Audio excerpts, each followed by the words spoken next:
මේ තමයි සං සංජේ දකුණු කොරියාවේ චින්ජොන්බොක්තු පළාතේ පිහිටි ඓතිහාසික සිහිවටන මන්දිරයක්. මේක කොරියාවේ සංස්කෘතික උරුමයක් ලෙස අංක 91 යටතේ නම් කරලා තියෙනවා. ජින්චොන් ඉම් පවුල් පරම්පරාවේ ආදිතම මුතුන් මිත්තා වෙනුවෙන් ගෞරව දැක්වීමට තමයි මේක භාවිතා කරලා තියෙන්නේ. ඉම්හීබී කියන්නේ ඔහු ජින්චොන් ඉම් පවුලේ ආරම්භකයා.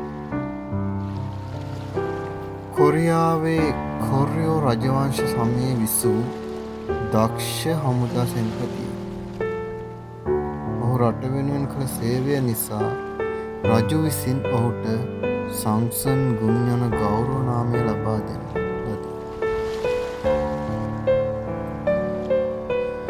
ජෝසන් රජවංශ සමයේ පාරම්පරික කොරියානු ගොඩනැගිලි කලාව මැනවින් දකින්න පුළුවන් ස්ථානයක් තමයි මේ.